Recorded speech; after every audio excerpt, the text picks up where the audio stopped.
kind of more theoretical, learning about interoceptive awareness, learning about somatic regulation, self-regulation from a body-based perspective this morning.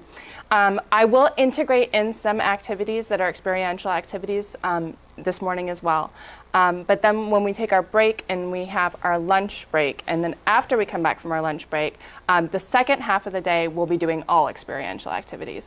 I'll still integrate in and pull in theory, and we'll have opportunity to talk about how this relates. You can ask questions about how to apply it to your client group or whoever you're working with, or your family, or whoever you might be using this work with.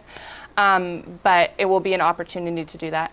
My hope is that we'll kind of finish around maybe 3:45 and then have an opportunity for questions, and then get out of here a little bit early, because I'm guessing the traffic home due to the game is going to be just as bad as the traffic coming in during rush hour. However, if we feel like we need more time, there is the time and space to be able to have more time then. Throughout the day, please ask questions, throw in case examples. If you have something that pertains to you that you'd like to relate back to this, that's great. I'll be talking about myself, hopefully not too much, but a little bit, and my cases as well. Everything we say in this room is confidential, so no worries about anything. We just want to remember not to use names or any identifiers if we're talking about clients. Obviously, if we're talking about ourselves, that's kind of up to you. But my hope is that we can make this relevant for you. So please do stop me. Please do ask questions. If you don't get something, please ask me, because I want you to walk away having a better understanding, or at least knowing where to go to get more information.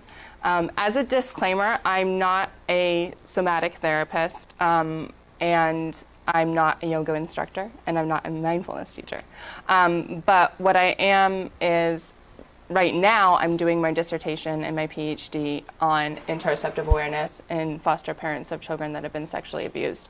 And I'm looking for the connections between how we regulate our bodies and how we're aware of regulation in our bodies and parenting stress and parental attachment and all these key things that we want to find out how these connections happen.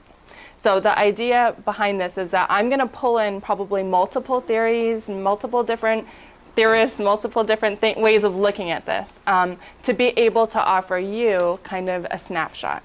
If there's any area of what we talk about that you're like, ooh, I want to know more about that, I will be able to happily guide you in the direction of where you can find out very detailed information. There's individual trainings on all of the experiential stuff that we'll go through. So we're going to do some trauma-based yoga. We're going to do some somatic experiencing type activities. We're going to do some other kind of just regulation activities and breathing activities.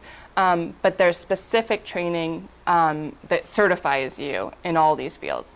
Unfortunately, a lot of the training is a 3-year, 2-year, very long training, so you really have to decide that you're going to want to make that investment. But the cool thing about everything I'm going to teach you is that you don't have to be certified to do it. You can bring it straight into your practice or your own lifestyle and use it, because these are not things that require a certification, as long as you're doing them with integrity and you practice them and you understand the theory and everything else behind them. So that's kind of what's cool about this.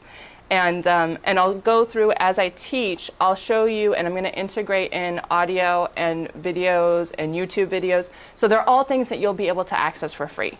So you can go away and you can take these and you can use them with your family or your clients or whoever you decide to use them with. They're not resources that you have to pay for. I will talk about a few resources that are, if you want to go more in depth, that you would pay for, but generally everything that I'm going to offer you is stuff that you can access for free on the internet or through kind of other resources. So I hope that will be useful, because I know the worst thing is you come to a training and they give you all these great ideas, but then you have to go out and spend hundreds of dollars to be able to access the material. And I really would like everybody to go away with at least something you can use in self-practice, if not something that you can use with your clients today or families that you're working with. So first of all, I'll go around the room, and if we can just say our names and kind of our role, and if we want to share what we're hoping to get out of the training, that would be wonderful. And then I'll come back to me. But I like to find out about everybody else first. So if we can start here. Sure. My name is Tony Lennox. I work at Law Frontera Impact, and I'm excited to learn everything you just talked about. My name is Erica Leffler. I work for the VA hospital, the SARRTP, the Substance Abuse Residential Program, and I would just like to use what I learned here to help my veterans. Awesome. My name is Erin Galloway. I work at Christian Family Care. I'm just looking to use these skills with our women that we work with for our pregnancy counseling. Fantastic. My name is Danielle. I just graduated yesterday. Oh, congratulations! So in a month I'm going to be doing providing therapy for kids and families, and so I feel like somatic stuff is so important. The body keeps the score going. Yeah.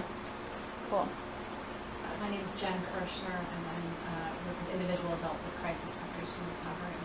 And I just have done EMDR training, and I just am finding kind of this being a really sort of wonderful component to add to that. Fantastic. Hi, my name is Raul Osetti, and my master's is in addiction counseling. I'm working with unaccompanied minors right now for substance use. I am a doctoral candidate for cognition and instruction in the future, and I love, using all this mindfulness and body healing methods to apply to all these traumatized individuals that we deal with. Fantastic. Hi, my name is Vanessa Sanchez. I work with him. Oh, So, thanks. with kiddos too, so I help them learn to use this to my kiddos. Fantastic. Hi, my name is Sandra Leon, and I also am a clinician at Southwest Keys. And I would love to apply this for some of our traumatized kids as the unaccompanied minor from different countries that have a lot of issues in regards to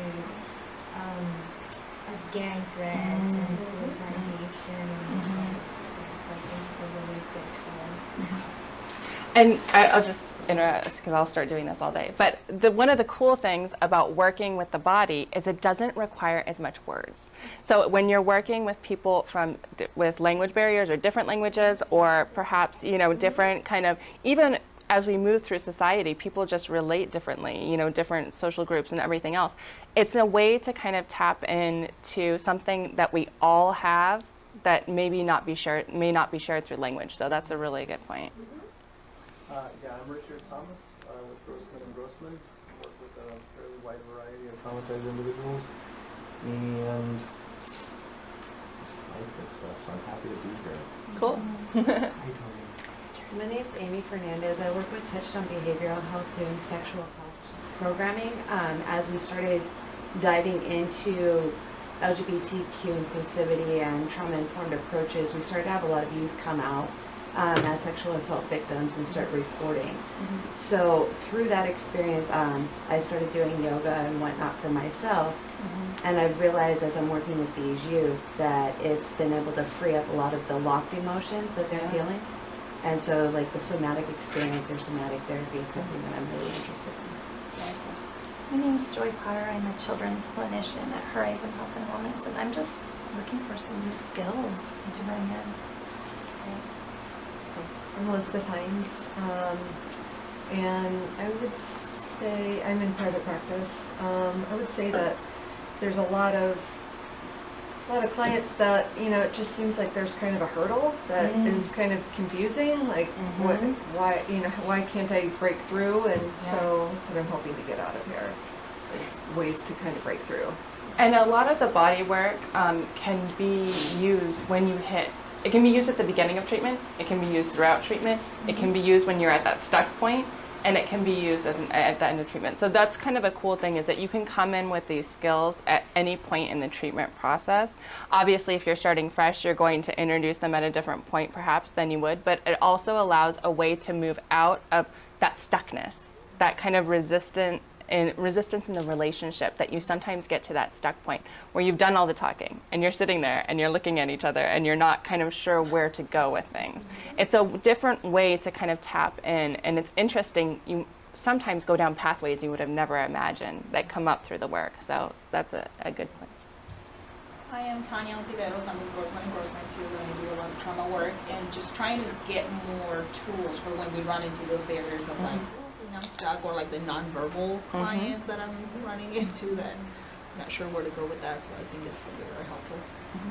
My name is Roxana Amaton, and I work for Chicanos por la Causa, and I do I'm also on the board of Restore Dignity, so I do see a lot of clients who have gone through trauma or abuse or just very distressful situations, and so I'm just looking forward to gaining more skills.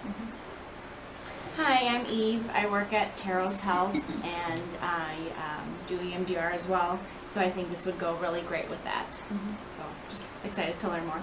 And really it's going to build on a lot of the grounding activities that you might have learned in EMDR and kind of other kind of treatment methods. So, you know, if you're already using grounding, it's kind of taking that and taking it to the next level, or perhaps taking it back and then building back up. Because sometimes you notice when you get to those activities, you have a really hard time, your clients have a really hard time because they haven't done that body work. And we'll get into this in more detail, but you'll find that especially, I also work with sexually abused children, but I also work with adults too. And so we find that a lot of those clients are disassociated from the body, and we'll talk a little bit more about that, but sometimes you have to do the ground piece of work before you can even get into the body to do the regulation, the relaxation, the other pieces as well. So thank you. Oh, my name is Charla, and I'm with Cradle to Crayons. I'm a trauma clinician, and I work with the parents who have had children removed and they're in DCS custody. And I'm EMDR trained. I use pieces of DBT, some yoga, some breath work, and I'm looking for something to kind of tie it all together, because I found a lot of my folks have had such early trauma that they don't have words for what they've experienced. So. Yeah. My name is Joe. I work for the San Carlos Apache tribe at their wellness center. I'm here to learn just more about this area, about body work. I don't know a lot about it, so I'm just here to gain more skills and insight. Great.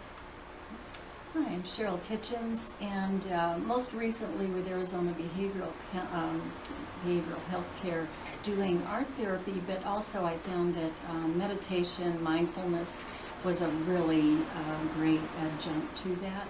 And so I've been doing everything I can to gain more of that. I recently did a Qigong workshop, which was great, and also got a certification in Reiki. And so I'm a big believer in this, and how bringing the unconscious material to consciousness is important, and bodywork's really good for that. And I'm hoping at the end of the day we'll have a little bit of time to do a quick Qigong, because I think that, especially if you're working with kids, is a wonderful activity. I think that sometimes with our kids that we work with, we've brought in a lot of yoga, and the words kind of like there, and it can have different connotations depending on, you know, whether they've enjoyed that experience or not, and how well it's been attended to in terms of their trauma.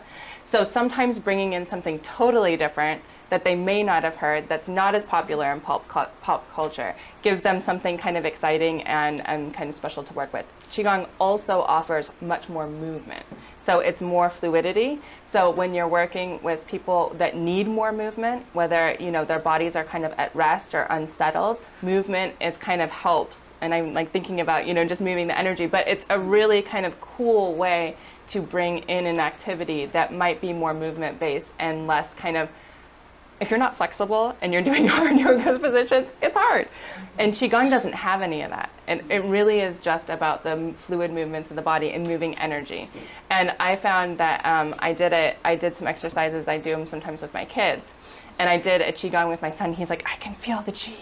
And I'm like, that's so cool. But it really appeals to people that, you know, that want more movement, that you can kind of appeal to that kind of fun and playful side of that too. So we'll try and incorporate an activity.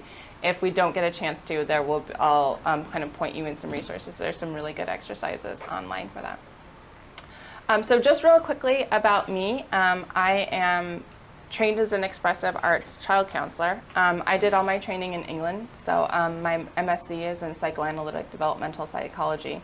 And I originally trained at the Anna Freud Center in London.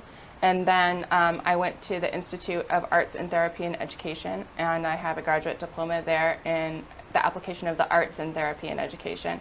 And I also have an additional graduate diploma there from in child counseling with expressive arts therapy emphasis. And then I also started a master's there in integrative art psychotherapy. So I come from a therapy, multi-modality, multi-integrative kind of background. And my first exposure to this type of work was when I did my training. So the training that I did was all experiential training. So the first year, all you do is experience the modalities. So I'm trained in doing movement therapy, dance therapy, Santre, art therapy, drama therapy, and a few of the other kind of smaller modalities. So I try and integrate in as much as I can. I think that today I will try and integrate in some kind of storytelling because I think that that's incredibly important. I think that I'll encourage you to work kind of with narratives as well. I think that all of the modalities that everybody's trained in have something to offer. So I'm kind of like what I call a cherry picker. I like to pick the parts that I like from different things, and then I like to think about my individual clients. Right now, I work at the Resolution Group, so I do individual and family-based trauma therapy. But I've also worked in schools, psychiatric units, all different types, home-based settings. I run groups. So I've worked in a lot of settings in inner city London and then also coming back to Arizona. I also have a strong interest in executive function, and so I've worked as training executive function trainers and also doing executive function coaching. So I have a huge amount of excitement about how body work also helps support the frontal lobe and how we get back to that self-regulation through the frontal lobe, through accessing the body. Because I have also noticed that you get to that stuck point, especially if you're working more cognitively. And how do we kind of grow the frontal lobe through regulation in the body? So I think it's a super exciting field. So I'm going to go into... Is it on? Okay, great. So today the goal is kind of, I'm going to approach this from an interoceptive awareness and interoception point of view. Interoception, I'll go into more detail, but it's the very base of body-based self-regulation and somatic experiencing and all the things that we'll be doing. And basically what it is, it's knowing what's going on in your body. And it sounds very simple, but it's actually not that simple because a lot of people through life, through experiences, through trauma, have figured out ways to over pay attention. Oh, I don't think that's a word, but to pay more attention to what's going on in their body to the point where it becomes intrusive, or to shut down what's going on in the body to the point where they don't feel things. And this is true of the general population as well. It is kind of something that we're taught. It's something that happens through life where we're told to hold something back or to not express something. And a lot of those reactions are very primitive body-based reactions. So they actually happen very early in the attachment relationship. So if we think about the early babies where their needs are not being met, this type of pre-verbal trauma can happen very early. I'm hoping to teach you a little bit more about body-based awareness and self-regulation that comes from the body. So self-regulation is a huge buzzword right now. I'm sure everybody uses it in their treatment plans and everything else. But a lot of the self-regulation activities require what I call a fully functioning frontal lobe. That's hard. Most people developmentally don't get a fully functioning frontal lobe until 20s.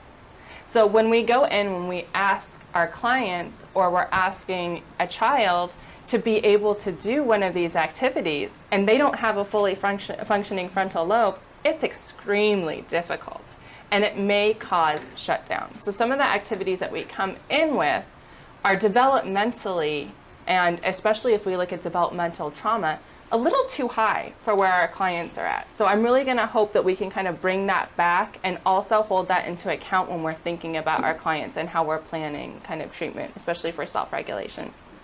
We're going to be looking at how to use the body to increase effective trauma treatment. So I'll talk a lot about how trauma affects the body, what parts of the body it affects, the kind of global effects that you might see. Symptomology that may look like health symptomology, but is much more trauma and body-based symptomology. And we will look at direct experiential activities using the other side of the brain. So what I will do is I will talk about how different activities target different sides of the brain and how we integrate those in as we move through the treatment process with our clients. So today's actual course is called Calming the Dragon. And the myth of the dragon is expansive, and it's actually interesting because the dragon appears in many, many different cultures all over the world, from ancient Chinese culture to Native American cultures to all different cultures. And so the idea of the dragon is very different depending on the cultural connotation. Just like the idea of the body and our relationship with our bodies is going to be very different culturally. It's going to be based on our family narrative. It's going to be based on our culture, on our history, on what we were taught. So it's an interesting thing to think about how we look at things differently. Some cultures look at the dragon as something that comes in and protects and looks out for the people and brings change, especially weather change and seasonal change. Other people look at the dragon as something that comes in as a destroyer. So it's very interesting to think of how do we think of our bodies? Do we look at our bodies as something that we feel that brings change, that feels comfortable, that we grow with, that protects? Or do we look at our bodies as a source of discomfort, as a source of chaos, as a source of difficulty? And one of the reasons why we look at calming the dragon instead of slaying the dragon, from my point of view, is that there is energy. There is energy in the discomfort. There is energy in what's going on in your body that may not be what you would like it to feel like. There's an energy that we can work with and we can kind of discharge if we need to, or that we can work with and move into other areas. So I think that there's an exciting thing about being able to work with that. But I think if we look at the myth of the dragon in light of trauma, a lot of what we experience in trauma is chaos. It is that not feeling safe. It is that what sits in the dragon's belly. And sometimes I'll do this activity. A lot of times we use the metaphor of volcanoes. And I love using metaphors with everybody anyway, but a lot of times we'll use a volcano metaphor. But I feel like the volcano metaphor, it's useful, but it's kind of played out. So I kind of like try and bring in different things to be able to work with it a little bit differently. So the dragon is an interesting metaphor to work with, to ask your clients, what do you think about dragons? Dragons bring fire, dragons destroy things. Okay, what do you think the dragon might have inside of it that's causing this? And I was doing an exercise with a little girl the other week, and she said, the fire in my belly. And I thought, wow, that is such a good describer of what it is. Because I had said, what's inside the dragon's belly? What might the dragon feel? And she said, the fire in my belly comes from. And she was able to share this. So I think that sometimes when we use powerful metaphors and powerful stories, they can be a way in to doing more body-based work. It's a little bit different. And I present it that way because I think that sometimes it may not feel as comfortable to do a more directive activity if that's not what you do and that's not your style. I was trained very non-directive. So sometimes I will bring in something and then I will let it kind of sit out there and I might post a question and then let them play with it and then we'll continue to play with it. But I think that the idea is that there's things that lay inside. So that's one of the important things to think about as we move through. There's a huge historical shift happening right now. We've known about the body. People have worked with the body. We have all these amazing ancient arts that are body-based and that come from different cultures. But in terms of merging like psychological treatment in the body, we're starting to see a merger right now. And I think it's really based on the neuropsychology that we're being able to see with people that have experienced trauma and where it is affecting them not only in the brain but also in their bodies and their bodily function. So I think that that's an exciting field change. I think that you're going to see it more expansive because what we're finding is that a lot of these body-based treatments are more effective clinically than some of the talking treatments and also medication that we use. So I think that the shift is going to continue to shift this way as we move into this new field of connecting the mind and body, and that the connections are real. And we're able to prove that through science, which is very exciting. I remember when I was studying in London, Bessel van der Kolk and Alan Shore and a few other people come over to teach our training. And this was about, I guess, maybe 13 years ago. We're talking about this. And we're like, this is where it's at, this is where it's at. And we were like, yeah, this is so exciting. But it's taken this long, and the body keeps score, and all these other things to actually get here. And I remember how exciting it was when we were listening to them talk about these connections between movement and the expressive arts and drama and the ability to be able to tap into these as treatment modalities that don't use words and that really target other processes.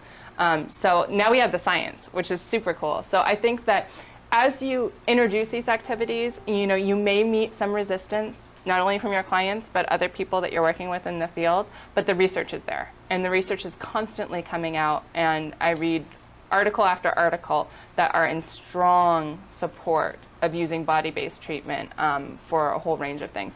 I think the breakthrough has been mindfulness, which is really cool, and mindfulness is the big thing right now. And I think mindfulness is like the little first toe in the water. And then we're going to dive deeper.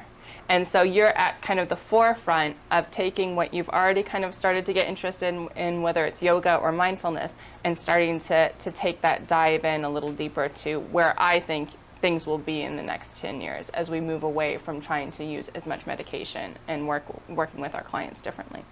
But it doesn't mean that you won't meet resistance, because it is a little bit different. With the resistance part, I think the important part is being able to be knowledgeable and well-versed in terms of the research.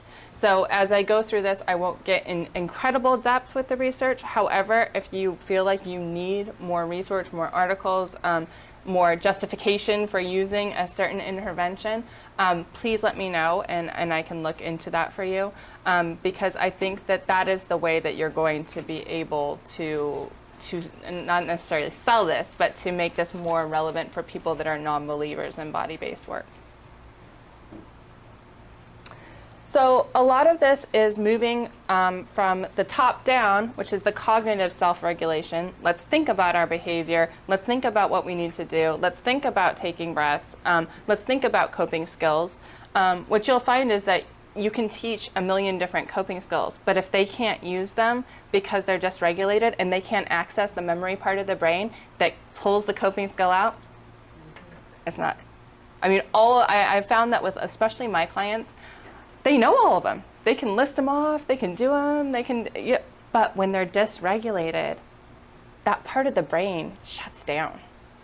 So the inability to access these parts of the brain when you're dysregulated and you're in shutdown mode or fight or flee or whatever it may be is real. And so we see a lot of interventions put in place that don't take into account that we have to start at the very, very bottom. I have lots of parents that will say, use your coping skills to the kids. Let's use a coping skill. And they're on the ground, screaming and kicking and crying. And they're like, coping skill? The word's not even registering. Because what's the first part of the brain that shuts down? It's the verbal part of the brain. It's the part of the brain that processes verbal language. It's that part of the brain. You're not hearing the words. Why aren't they using it? Why aren't they getting up off the floor? Why aren't they using the coping skill? Because they're not hearing you. And I think that, when you hear that description of people seeing red, it's real. They're not hearing your words. They are seeing. They are in the moment. They are in the body. They are in the intensity of where they're at. They're not listening. They're not using that part of the brain. So a lot of the goal is to get the body in a state where they can tap into that side of the brain eventually.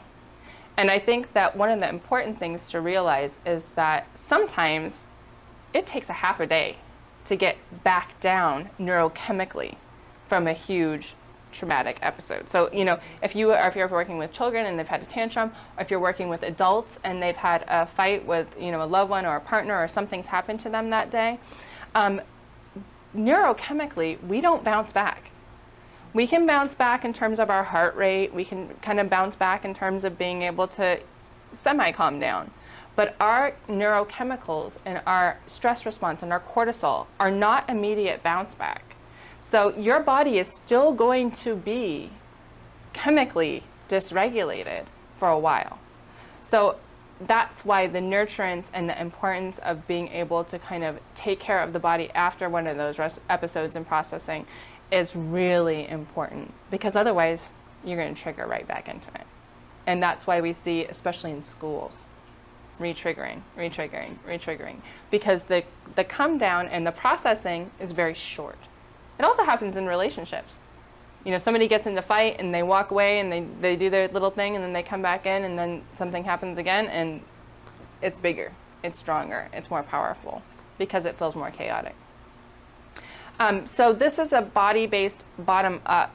And the idea of this is that if the base, if the core, if the insides are safe, then you can build outwards.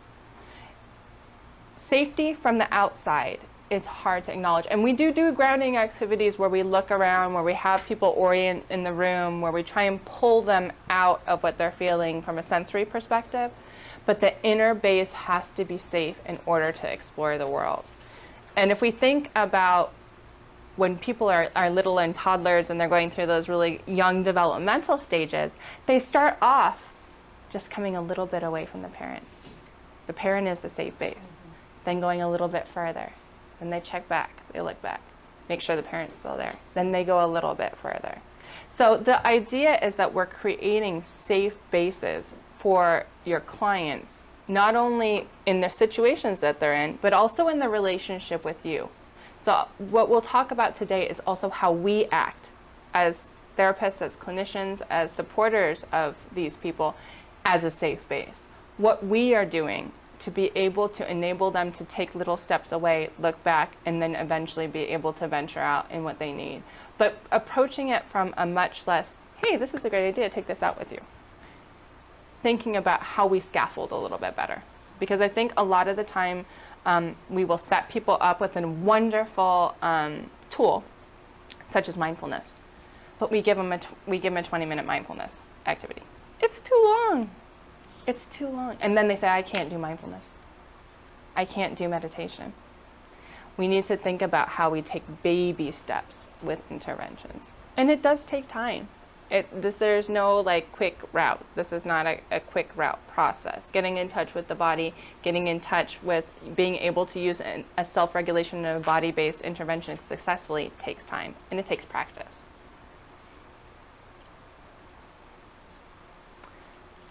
So when we talk about how trauma particularly can be treated from the body up, what we're trying to do is we're trying to create a synthesis of embodied experiences.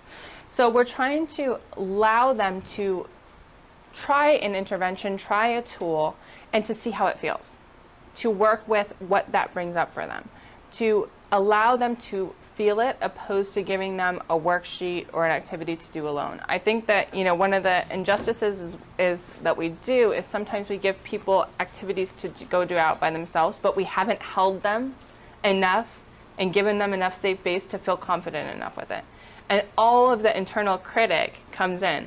Am I doing this right? I'm doing it wrong. It's not working. So I think we have to really think about how we give and we structure and provide embodied experiences. Also, thinking about how we treat our clients from top-down approaches. And this is really thinking about the shift from pathology and illness. And I think that one of the things that we were going to be working with and talking about is we're not treating the symptoms of the client when we do body-based work. What we're doing is we're working with them to be able to work through what's going on in their body. We're allowing them sensory experiences to be able to process. So when you teach a client to regulate from a thinking place, it's very different because we're trying to tell them they're not in danger. But everything in their body is telling them that they are in danger. So that ability to kind of embody the danger, to work through it, to pass through it, is a really important piece. And a lot of the work that especially Peter Levine does with veterans and with other people is really working through, passing through the sensory information that's coming up that's overwhelming, whether it be a flashback or a difficult emotion or whatever it may be. It doesn't work, like I said, because the body hijacks the brain. So anytime, the body is always going to, from a bottom-up perspective, hijack the brain. Doesn't mean they're not still connected, doesn't mean that you won't be able to reconnect and to be able to get them kind of back in sync with each other. But it's going to take over because the body is the first part of our kind of physiology that was developed. Our body responses override our mammalian, amazing prefrontal cortex brain. So your body responses will always override that. So that's why we have to work with that first. And the neocortex is not working because right now it's working in survival mode. So it's working with stress and safety. It's not working with higher level functioning. And top-down approaches are really focused on the subcortex and those higher level areas of the brain. They're not focused on calming the body. So this is kind of the difference in terms of the way that the body and brain work together in these pieces. And this is just kind of a rough kind of example of this. So if we look at the very bottom is, our reptilian brain, which processes sensory information, body processing, autonomic arousal, and survival functions. Then we move up to the mammalian brain, which is the emotions, identification, and processing. And then we move all the way up to the neocortex. And that's the cognitive processing, thinking, logical reasoning. So if we look at it in this order, a lot of our interventions come in at the middle and top. So a lot of what we're taught when we're trained as therapists, counselors, support workers is that work with emotions, work with identification, work with processing emotions, work with logic. How do we think through this? But we're not targeting the very, very bottom. The base has to be strong to be able to move up. It doesn't mean that, especially in an adult that's had, has had trauma but has had some relatively good kind of experiences and does have a functioning frontal lobe, that you won't be able to work with these pieces. And these pieces should be worked with. So I am not an advocate that you only do, one type of work. I think that, I look at this as a ladder. And we want to start at the bottom and then we want to climb up the ladder. As we get more confident, as we get more stronger in our relationship, that we're not going to fall down. But I think starting off at the top often leaves you, especially at the end of treatment, with something that's unfinished. And sometimes you'll finish a piece of work with somebody and then you'll get relapse, or you'll get somebody that comes back. And you're like, wait, we did all this stuff. We did all the cognitive processing. They knew what these things were, but there was something missing. And a lot of times that's going back to that early sensory body-based processing piece that's not always attended to. Yeah. Do you think that this helps with insight?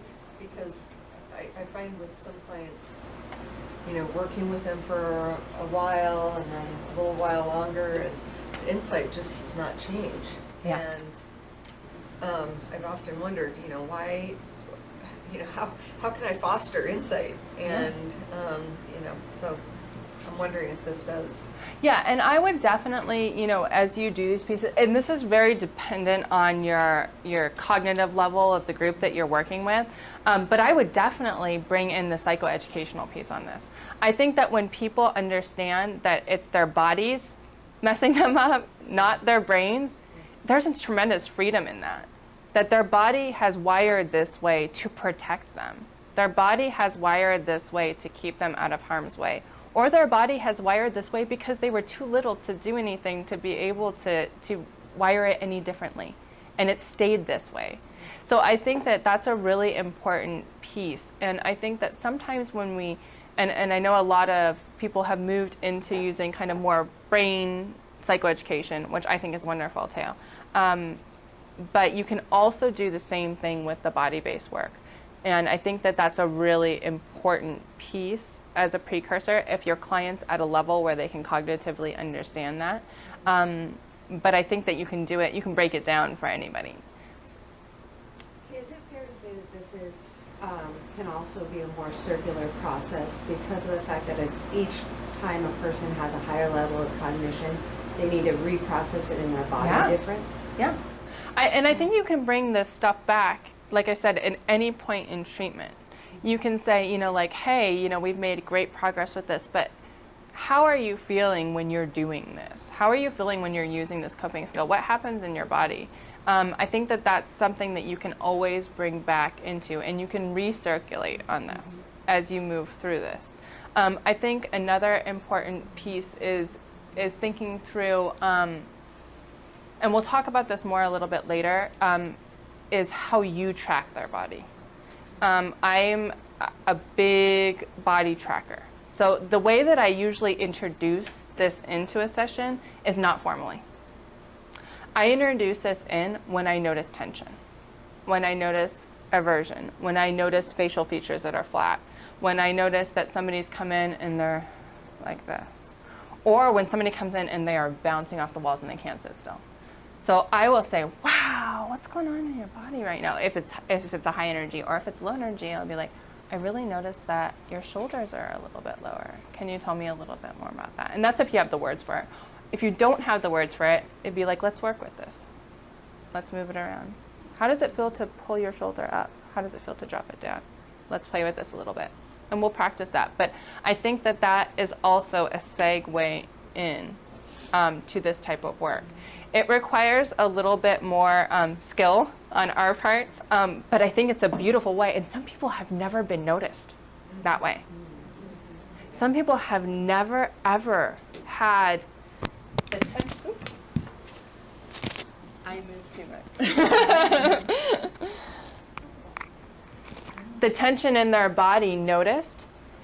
They've never had, and depending on where your therapeutic relationship is sometimes I'll mirror it. And they've never had it mirrored. So if you have somebody that's doing that, I'll be like, wow, what does that feel like? And I might mirror it.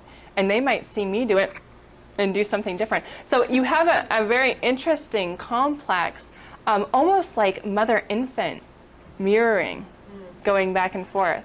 And I might pay attention to the way that my body, if I shift my body, or if I do something like this, what then they might do, whether that changes theirs, like how they relate in relationship to somebody else's body. What do they do when I do it? Yeah. I have a veteran right now that every time I sit up straight, he goes, "Oh, you're telling me to sit up straight, huh?" And I was like, "Well, no, but." You know, but that's an interesting piece, right? And it's interesting because he's really cognizant of you know, just people's judgment, of course, you know, so he just notices everything, like my body language tells him something and he kind of internalizes that, you know? So, but yeah, I'm very, very aware of, like, you know, having another veteran that's really jumpy with their legs and, you know, kicks them back and forth and things like that. And so I bring that up, I'm noticing that you're not kicking your legs as much, like do for more common sessions now, so it's definitely useful. And I think that that's an important piece, is noticing changes that are positive changes in body relationship. So like noticing that, I mean, that might have been something that they've been working on for a very long time. That's a big deal. Like, wow, like, hey, you know, your legs are a little more still than they used to be. Hey, what's going on? Like, how are you doing that? That's really cool. You know, like, have you done something different? Has something happened? Like, what are you doing to be able to have your legs be a little calmer now? That's big, you know, so I think that that's a good point. I think that there's a lot of body judgment, especially as we work with clients that have, you know, have had sexualized trauma. There's a lot of body judgment. There is a lot of trying to hide the body, feeling not wanting to show the body. We have the opposite side that are, you know, right out there with the body. So I think that that's an interesting point of view, is how society has taught them to relate to their body. What relationships have taught them about how they sit, how they, you know, how they stand, whether they need to be up straight, you know, whether that shows up. Eye contact. I mean, this is huge. And, you know, there's certain cultures where it's extremely disrespectful to look at somebody in the eye. But we don't know that until we know the history of their body, of the culture within their family. You might say that, somebody might tell you, in my culture, we don't look people in the eye. But you don't know that. You might be sitting there thinking, oh, they're avoidant, dissociative, they don't want to be in a relationship, they're checked out. So we don't know that. And sometimes we might find that cultural norms, as we have such a really cool integrated society and mixed families from mixed cultures and all these other things that are going on, which are wonderful, you can't just assume that somebody is one way or another culturally. And especially when we have early trauma and there's been a history of abuse. Making eye contact could have been an indicator for a perpetrator to perpetrate on. It could have been an indicator that you were disrespecting.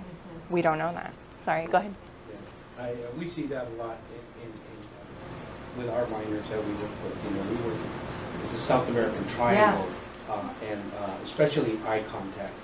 It's hard for some of them, especially when they're coming from these primitive aldeas, up in the mountains. And you know, as humans, we're social by nature, but yet they're lacking that communication practice with each other, and you know, some of them arrive shut down. Shut down. And you see the anxiety, and you see them, you know, their body posture is, and you ask what's wrong, you know, nothing, you know, and it's hard to break that shell. And I think that that's a really good point. And I think that, you know, as you're talking about that nervous energy, I also think that, you know, when we work with the body, and I think that there's the cultural move towards relaxation is wonderful. But there's also different energies that sit in the body. Sometimes we need to bring people up. So I think that there's an important point that when you're working with the body, you have to think about the profile of your client. Is your client more of a depressive client? Do you need to work on feeling energy to bring energy up? What feels comfortable for them? They maybe have never felt up regulation. So we talk about self-regulation. Self-regulation is down-regulation, and it's also up-regulation. So I think that sometimes when we constantly focus on people relaxing, we forget to attune to or to acknowledge that other energy that might be sitting inside their body that might need discharge. So sometimes we try and push it down. So, you know, like we always say, oh, don't shut clients down, don't shut them down verbally, don't shut down the dialogue. You know, we learn all these techniques to do this. But sometimes we'll shut down the body by trying to get somebody to calm down that needs to discharge. So this is a really important piece, and I think it's really important with children too. Children often will be asked to relax or do, you know, and I've done this through trial and error, where I've tried to do some guided visualizations with kids. You have to track them the whole time. You have to track your clients when you're doing a relaxation activity. If you notice fidgeting, eyes awake, discomfort, stiffness, like any type of tension in the joints, work with it, attend to it, stop what you're doing, acknowledge it. Because otherwise, especially with trauma survivors, you're putting them back in that same position where somebody did something to them. And they had no power. And they had no power. And we get clients, and children and adult clients, that are very compliant and will sit and do something that is extremely uncomfortable for them. It's much easier with words, but with body, you're going to have to notice. You're going to have to track. The other thing that you have to keep in mind is, you know, where, if you're running groups, I don't know who in here does groups. Yeah. How you facilitate group energy. And so that's a little bit different, but I think that you can still use these activities as ways to enter into the group, as check-ins for the group, as closure activities for the group. So you can look at this from kind of all different perspectives. But again, it's down to tracking. I might introduce an activity in the middle of a group because I've tracked that the energy is low, that everybody's body is kind of checking out, that people are falling asleep. So I might say, hey, you know, hey, let's get up. Ooh, and knocks off. Or, hey, let's move around, let's wiggle. You know, let's do that. And I do that with my clients a lot. because I notice, especially as you're working through material, sometimes the body gets stuck and then the brain gets stuck. So it kind of like is a sequential process. If you start noticing physical checking out, you can bet that they are going to check out pretty soon cognitively as well. So it's something to keep in mind as you look at this and as you look at the body language. So when we look at kind of trauma in terms of body-based trauma, we also look at the kind of different types of trauma, which are the shocking adverse events, which is kind of the traditional trauma model that everybody's been exposed to, which include kind of abuse, assault, injury, disaster, poverty. But the type of trauma that you will see a lot of body-based challenges with is more of the relational developmental trauma, the emotional neglect, the failure to connect, the absence of attunement, resonance, and feeling felt. So when I talk about mirroring with body-based, noticing with body-based, these are very infantile needs that may or may not have been attended to. So if we look at a relationship where we might not even know the early infant history because it's pre-verbal. But if you have a mother that's not looking in the eyes, that's not offering eye contact, that's not doing the loving gaze, that's not doing, or a father, depending on who you're raised by, there's things that developmentally, from a body-based perspective, are already happening. There's trauma that's already taken place. So we think about that, and sometimes we see these body-based patterns that people don't have words for. They don't understand why they can't look at somebody, or why it feels uncomfortable to hold eye contact, why it feels uncomfortable for somebody to get too close to them. You know, we don't always know where that comes from, but we can work with it. We can work with the sensation that comes with that. And what happens is that you actually have a lot of knock-on effect in terms of the neuronal patterns and complex trauma when you're building off of the relational trauma as well as perhaps an adverse event. So you have more of a complex profile in that there's a neuronal, I don't want to say deficit, but there's something going on neuronally where things are misfiring. So the body is misfiring, it's perceiving threat everywhere. And then there's also kind of the cognition part of that, that they may or may not be aware of. They may know that when they walk into a crowded room, their stomach drops, but they may not know why. So there's an interesting kind of piece here. And as you talk about the scaffolding and moving up, you work with the stomach drop first, then you work with the why.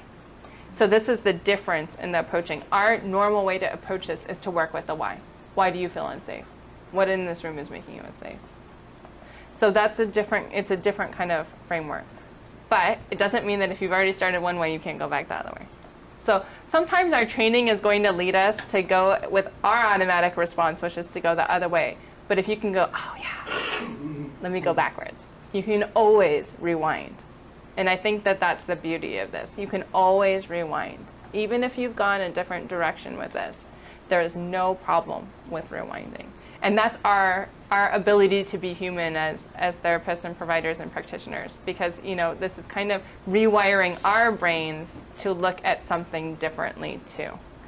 So that's something to keep in mind. Sometimes I'll catch something a little bit late and I'll be like, oh yeah, and I'll kind of rewind. And I might even say, hey, you know what? I didn't notice that, but I'm really noticing it now. What's that like? I said that and I noticed that your eyes started to water. What's behind that? What's the feeling behind that? What are you feeling in your body right now? So that's an interesting kind of piece there. Also the regulation. The regulation is off. So a lot of the trauma that we experience just through life can throw our regulation off. You may not meet a criteria for PTSD or any of these other trauma-based disorders, but you may have had life experiences that have your regulation a little off. Living in a major city, living in a dangerous neighborhood, living in a household where there's alcoholic, domestic violence, any of these things. They're trauma, but depending on how you cope with them, your regulation system can be off. The highs and lows, the hypersensitivity to certain things can be off. So that's kind of true of a lot of people that may have not experienced a one-off event, but have experienced a constant state of being in dysregulation, of experiencing kind of highs and lows and in-betweens. And the other type of trauma that I think we're seeing more and more of, especially in teenagers, is this profound loss, deprivation, and emptiness. And I think some of this is through the lack of social connection, the kind of dissolving of the family unit and the bigger communities that kind of support on a more kind of one-to-one basis. But I think that we're seeing a generation of kids, especially, that are really in that kind of failure to connect, loss, deprivation, emptiness. And that emptiness can also sit in the body. That not knowing, that going through life not feeling like there's any connection to anything. And that includes the body as well as kind of cognitive processes as well.